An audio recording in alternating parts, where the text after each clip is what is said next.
Genesis chapter 14, Abram rescues Lot. For kings from the east, led by Kedorlaomer, went to war against 5 kings in the land of Canaan after those cities rebelled and stopped paying tribute. Kedorlaomer's army defeated them, plundered the cities of Sodom and Gomorrah, and took Lot, along with his family and possessions, captive. When Abram heard what had happened, he gathered 318 trained men born in his household, joined forces with his allies, and pursued the enemy.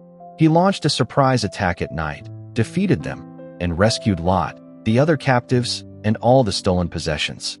After the victory, Abram met Melchizedek, who brought bread and wine and blessed Abram in the name of God Most High.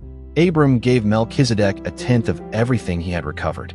Later, Abram refused to accept any reward from the king of Sodom, so that no one could claim they had made him wealthy instead of God.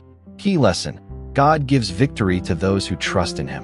Believers should help others with love and give all honor and glory to God rather than seeking wealth or personal recognition.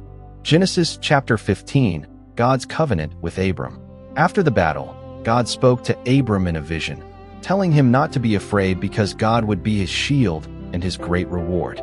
Abram expressed his concern that he still had no son and believed that one of his servants would inherit everything. God assured him that he would have a son of his own and that his descendants would be as numerous as the stars in the sky. Abram believed God's promise, and God counted his faith as righteousness. God then made a covenant with Abram, promising to give the land of Canaan to his descendants. God also revealed that Abram's descendants would live in a foreign land and be enslaved for about 400 years before he would deliver them and bring them back to the promised land. Key lesson: faith is the foundation of our relationship with God. Even when his promises take time to be fulfilled, God is always faithful and keeps his covenant. Genesis chapter 16, Hagar and Ishmael. Since Sarai had no children, she gave her Egyptian servant Hagar to Abram as a wife so that they might have a child through her, following the custom of that time. Hagar became pregnant and began to look down on Sarai, leading to conflict within the family. Sarai treated Hagar harshly, causing her to flee into the wilderness. The angel of the Lord appeared to Hagar and told her to return to Sarai. God promised that her descendants would become a great nation. He instructed her to name her son Ishmael, which means God hears, because God had heard her suffering. Hagar returned and later gave birth to Ishmael when Abram was 86 years old. This event shows the consequences of trying to fulfill God's promises through human effort instead of waiting for his perfect timing. At the same time, it reveals God's compassion and care for those who are suffering. Key lesson: acting ahead of God's timing can lead to difficulties, but God still sees, hears, and cares for those who trust him. Even when people make mistakes, God remains faithful and continues to accomplish his plan. Summary of Genesis chapters 14 to 16. Genesis chapters 14 to 16 focus on Abram's faith, God's covenant promises, and the consequences of human decisions. In Genesis 14, a war breaks out between several kings, and Lot is taken captive when the city of Sodom is defeated. After hearing the news, Abram gathers 318 trained men from his household and successfully rescues Lot, his family, and their possessions.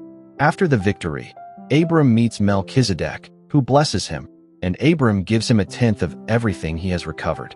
Abram also refuses to accept rewards from the king of Sodom because he wants God alone to receive the glory. In Genesis 15, God reassures Abram that he will protect him and reward him greatly. Although Abram is worried because he has no children, God promises that he will have a son and that his descendants will be as numerous as the stars in the sky. Abram believes God's promise, and his faith is counted as righteousness.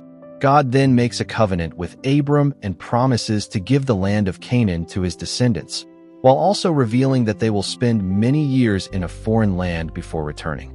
In Genesis 16, Sarai becomes impatient while waiting for God's promise and gives her servant Hagar to Abram so that they may have a child. Hagar becomes pregnant and gives birth to Ishmael after God hears her suffering and promises to bless her descendants. These chapters teach the importance of faith, patience, obedience, and trusting in God's promises and timing.